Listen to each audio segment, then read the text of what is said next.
یہ مثال خود نبی اکرم صلی اللہ علیہ وسلم نے دی ہے۔ ایک بڑی طویل اور بڑی پیاری حدیث ہے۔ جب غزوہ تبوک کے لیے حضور تشریف لے جا رہے تھے، لشکر بہت بڑا تھا، 30,000 کا لشکر۔ اس وقت ایک موقع ایسا آیا کہ چونکہ رات کو سفر کیا کرتے تھے، عرب میں آپ کو معلوم ہے دن میں شدید گرمی، لہذا جب طویل سفر ہوتا تھا تو زیادہ سے زیادہ کوشش ہوتی تھی کہ رات کے وقت جتنا بھی فاصلہ طے ہو جائے، پھر فجر کی نماز ادا کر کے بھی جب تک دھوپ کی تمازت نہ ہو، جتنا بھی آگے سفر طے کر لیا جائے، جب دھوپ ہو جاتی تھی تو پھر قیام۔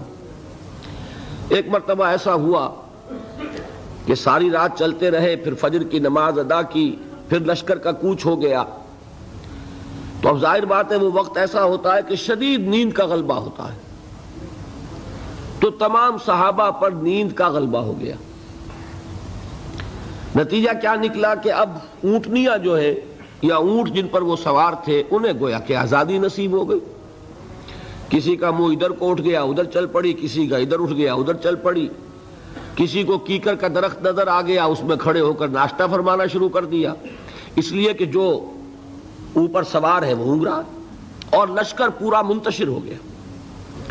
حضرت معاذ بن جبل رضی اللہ تعالی عنہ یہ راوی ہیں اس واقعے کے اور اس حدیث کے، انصاری صحابی ہیں، اور ان کے شان میں حضور نے یہ الفاظ استعمال فرمائے ہیں کہ اعلمہم بالحلال والحرام معاذ بن جبل، میرے صحابہ میں حلال اور حرام کے احکام سے سب سے بڑھ کر واقف معاذ بن جبل ہیں۔ یعنی فقہی معلومات ان کی بہت تھی۔ اللہ نے جیسا میں نے کل عرض کیا تھا، ہر چیز کا اپنا ایک تقاضا ہوتا ہے۔ کسی کا فلسفیانہ ذہن ہوتا ہے، اسے قانون سے دلچسپی نہیں ہوتی، کسی کا قانونی ذہن ہوتا ہے، اسے فلسفے سے دلچسپی نہیں ہوتی۔ تو حضرت معاذ بن جبل رضی اللہ تعالیٰ عنہ کو قانون اور احکام سے بڑی دلچسپی تھی، تو حضور نے فرمایا اعلمہم بالحلال والحرام معاذ بن جبل۔ انہی کو عامل بنا کر حضور نے یمن بھیجا تھا۔ تو جو گفتگو اس وقت ہوئی تھی وہ بہت اہم ہے فقہی اعتبار سے، کہ اجتہاد کے لیے وہی دلیل ہمارے ہاں، وہی حدیث جو ہے بطور دلیل بیان ہوتی ہے۔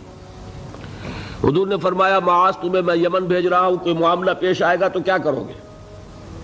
عرض کیا کہ حضور اللہ کی کتاب کی طرف رجوع کروں گا، جو حکم ملے گا اس کے مطابق فیصلہ کروں گا۔ آپ نے دریافت فرمایا اگر اللہ کی کتاب میں کوئی واضح حکم نہ ملے تو کیا کرو گے؟ تو عرض کیا کہ حضور پھر میں آپ کے فرامین، آپ کے فرمودات جو بھی میرے علم میں ہیں ان کی طرف رجوع کروں گا، اس کے مطابق فیصلہ کروں گا۔ پھر تیسری مرتبہ سوال کیا اگر میری بھی کوئی بات تمہارے علم میں نہ ہو پھر کیا کرو گے؟ تو عرض کیا ثم اجتہد، پھر میں اجتہاد کروں گا۔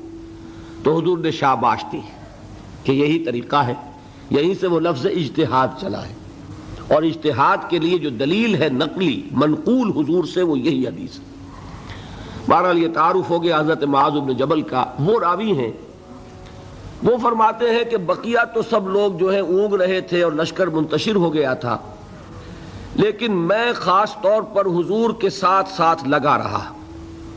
حضور کی اونٹنی چل رہی ہے، میں نے بھی اپنی سواری کو ساتھ لگائے رکھا۔ اس کی وجہ تھی کہ تخلیہ میں ایک بات پوچھنا چاہتے تھے حضور سے، تو اس کے متلاشی تھے، لہذا اب آدمی جب اس کو ذہن پہ کوئی ایک ارادہ ہو تو اونگ نہیں آئے گی نا، لہذا وہ جاگ رہے ہیں، پوری طرح ہوشیار ہیں۔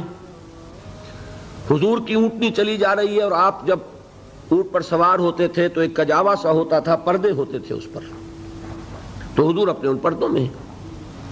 اچانک حضور کی اونٹنی نے ٹھوکر کھائی، اس سے وہ بدکی، ساتھ ہی چونکہ اونٹنی بالکل برابر چل رہی تھی حضرت معاذ کی، وہ بھی بدک گئی۔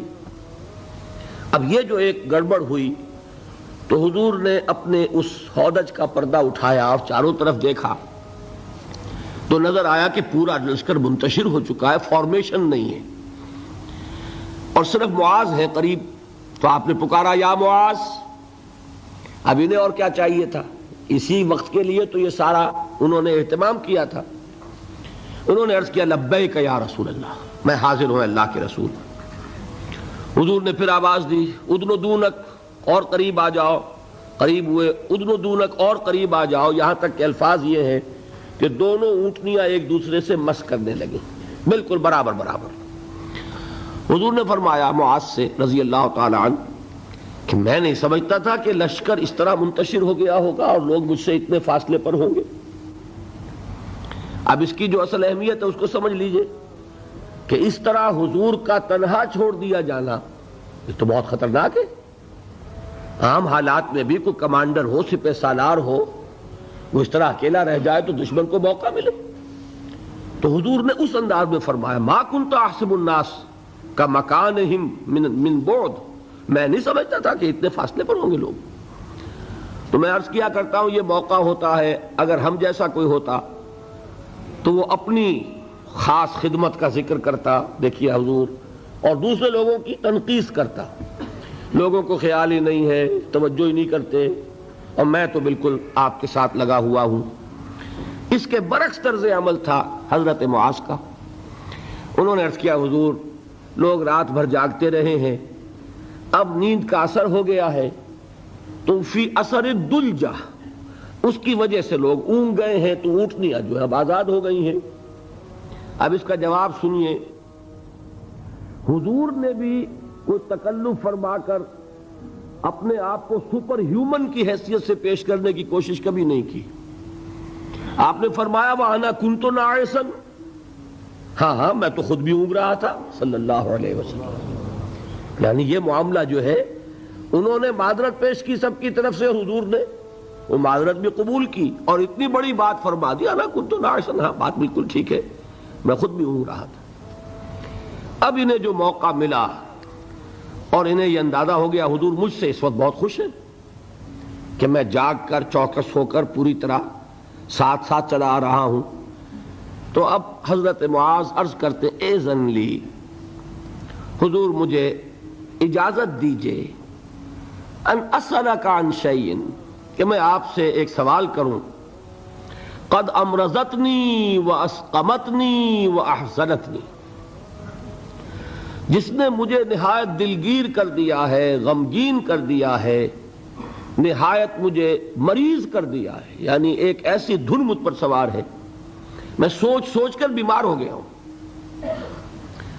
حضور نے فرمایا سل ما شئتا، بڑا پیارا انداز ہے یہ، جیسے کبھی آپ بادشاہوں کی کہانیوں میں سنتے ہوں گے، پڑھتے ہوں گے، بادشاہ راضی ہو گیا مانگو کیا مانگتے ہو، تو یہاں تھوڑا سا اس کا انداز ہے، سل ما شئتا، جو پوچھنا چاہو پوچھو، کھلی چھوٹ ہے۔ اس وقت ظاہر بات ہے تخلیہ بھی ہے اور حضور کا خاص اس وقت التفات ہے۔ تو انہوں نے سوال کیا، یہ ہے اصل میں میرے اور آپ کے سوچنے کی بات۔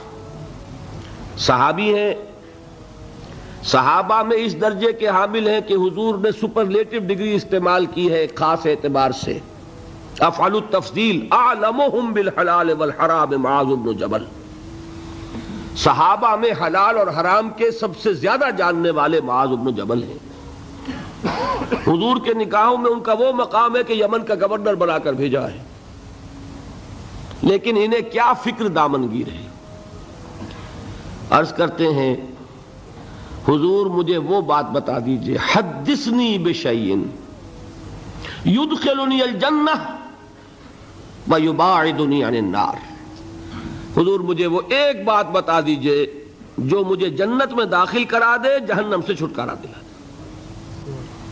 یہ ہے وہ راہ نجات موضوع جس پر یہ ساری گفتگو ہو رہی ہے، اس کی اہمیت کیا ہے۔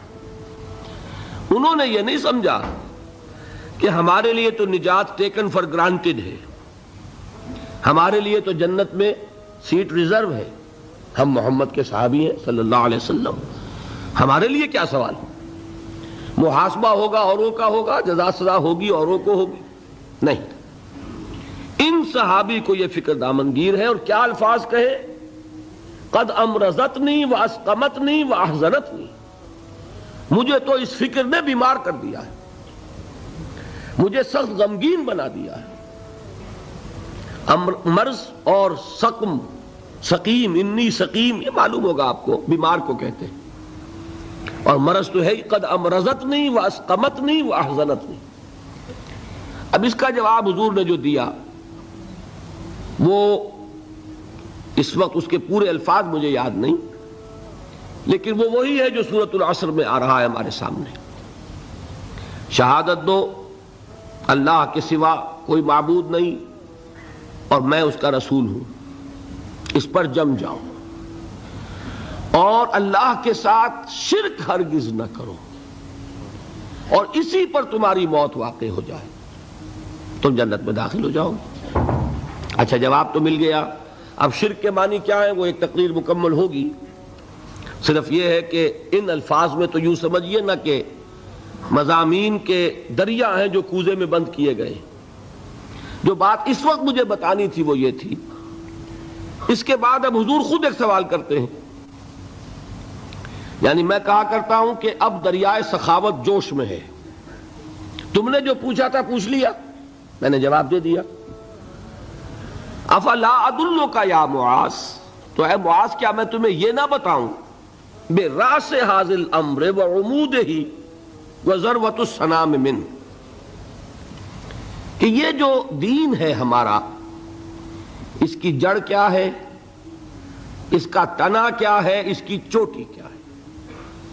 میں نے عرض کیا تھا نا کہ حضور نے تمثیل اختیار کی ہے کہ دین میں کیا پہلے ہے کیا بعد میں ہے، کس کی حیثیت جڑ کی ہے، کس کی حیثیت تنے کی ہے، کس کی حیثیت چوٹی کی ہے۔ جب تک کہ اس کا فہم حاصل نہیں ہوگا، ہو سکتا ہے کہ بنیادی باتیں آپ نظر انداز کر رہے ہوں اور ثانوی اور غیر اہم باتوں کو آپ بڑی مضبوطی سے تھام کر بیٹھے ہوئے ہوں۔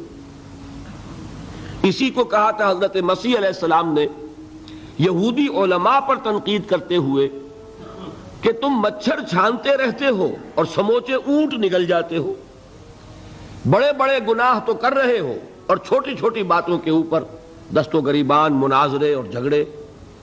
یہی حال ہمارا ہے آج۔ سود جیسا گناہ، اس میں پوری قوم ملوث۔